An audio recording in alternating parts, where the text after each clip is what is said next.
you sinceres, welcome to my channel. My name is Thank You Sincere and I'm an astrologer and holistic coach.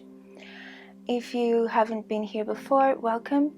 This is a channel for astrology and for spirituality and motivational things, and today I decided to talk a little bit about Neptune, because Neptune is that planet where we can have this illusion of a dreamy life where everything is perfect.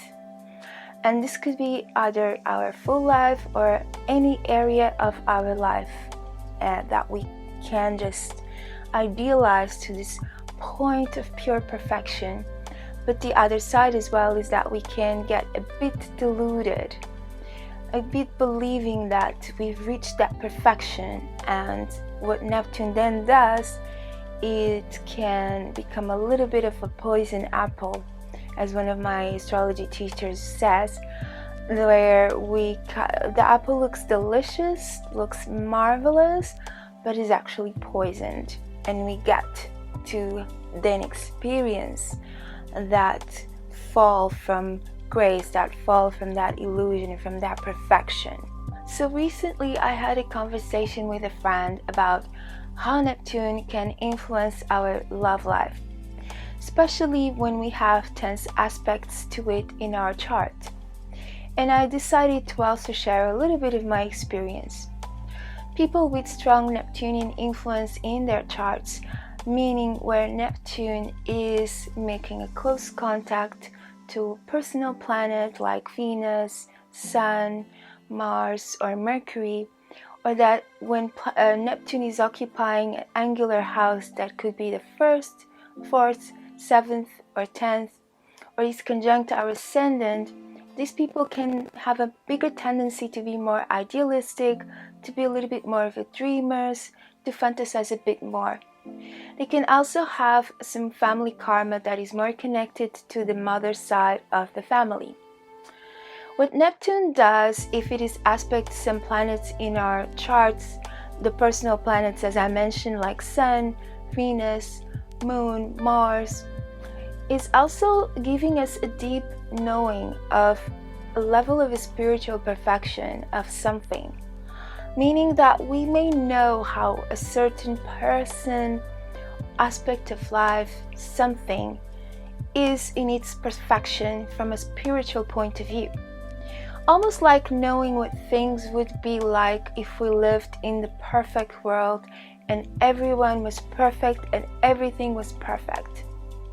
Tense aspects from Neptune to the personal planets and points like the ascendant, so tense aspects like square, opposition, conjunction, which conjunction can be both good and bad, and even some minor tense aspects in our chart, come to tell us that there is a piece of reality we are missing out, that we are not seeing clearly, that we will tend to bring, and that will tend us to bring the shadow side of Neptune in our lives to experience.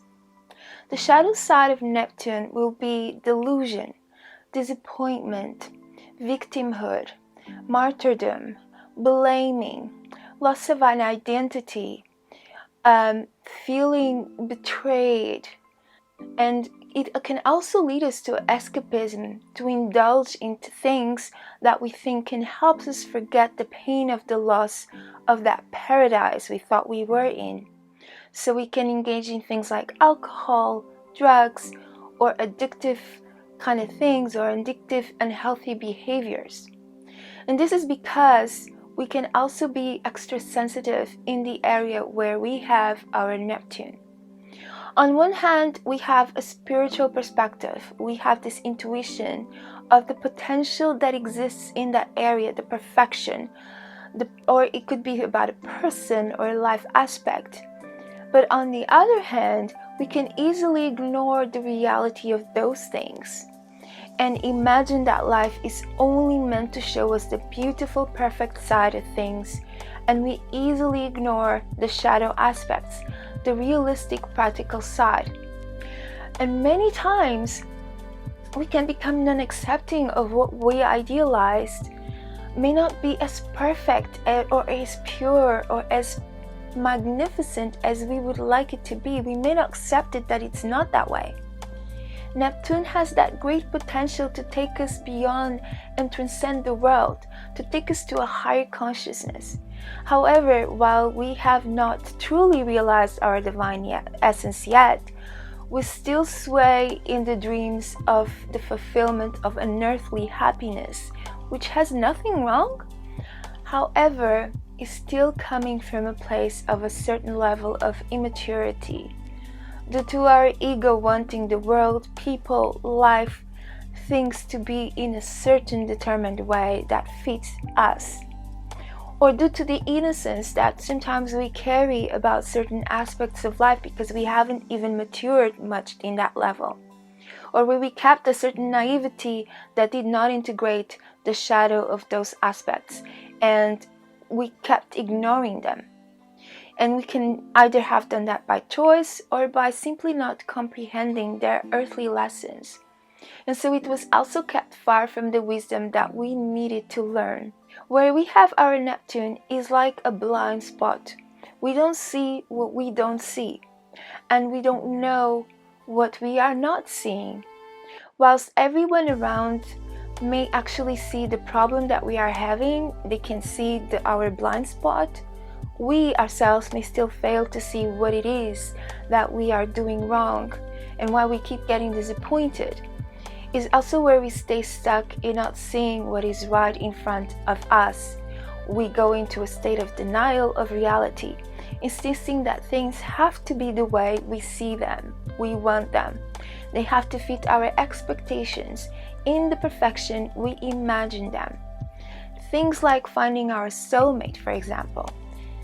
And maybe he or she is a criminal, or is abusive, or a cheat. And only us are seeing them as this perfect being because they are our soulmate, our twin flame, and therefore the only people that are meant for us.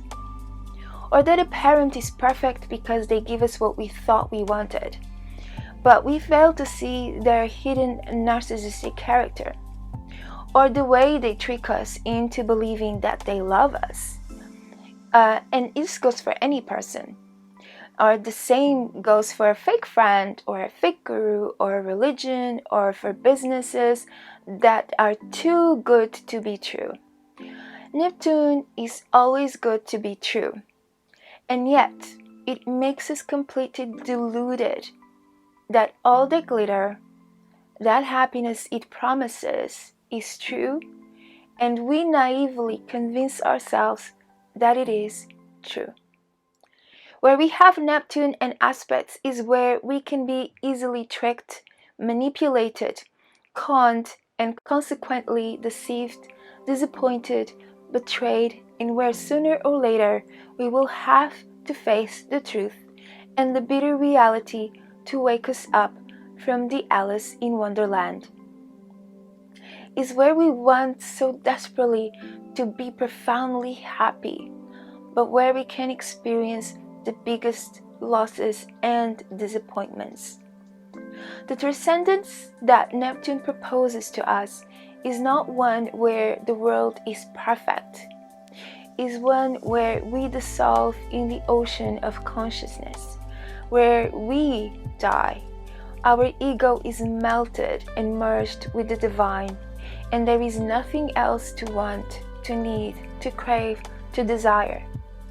But while we are not there, we keep searching for a lost paradise, a state of being that feels whole and complete, but believes that is that person or that goal or that object or that situation that will bring that sense of profound happiness and that sense of profound completion and wholenessness. And honestly, there's nothing wrong with that. However, it is something that belongs to the earthly realms, to this dimension that carries limitations, that has dual nature, where nothing is ever permanent and is ever changing, and is always subject to transform itself. Neptune rules the oceans, and in the water of the ocean, we never see things clearly. but rather we see a bit distorted, deformed, and not really the precision of the lines. Neptune is the Lord of dreams, and these dreams to many of us are like distant echoes. They feel like memories of a lost perfection that we experienced in a faraway past, but we know it was real. A state of perfect happiness, completion, fulfillment, where there was no reason for believing that there was a tree in a paradise whose fruit could destroy all that blissful state and get us to know what it is to suffer, to cry, to experience loss, sadness, disappointment, disillusionment. And like most children, when children grow up, maturity only comes when we learn that the world is not quite what we thought it was. That not everyone has always good intentions, or will always be fair, or nice, or friendly to us. When we learn that we can't trust strangers, that trust is earned, that we need to work to achieve something, that nothing comes for free, that our parents are not perfect, that human love can end, human love is conditional, that bad things can happen to good people, and not everyone is always wanting our benefit or our well-being, or acting in such ways. Sometimes some people may want to take advantage of us or exploit us, to steal from us, harm us. And this is part of the reality that usually Neptune refuses to learn in our chart, because it keeps seeing only what it wants to see. Because it is stuck in the dream world of fantasy, of naivety, in total fascination with all that promising happiness that it provides, believing it to be real and eternal. If only and once we reached it. And then all will be absolutely perfect and fine. So the lesson that Neptune proposes to us is to know that there is a potential seed of perfection indeed, that is intuitively correct, and it's in the house or the aspect that is making in our charts. However, it is for us to learn not to get lost in the illusion of what we think the seed is, but to learn to see that illusion, knowing that dreams and fantasies are not indeed the reality we seek.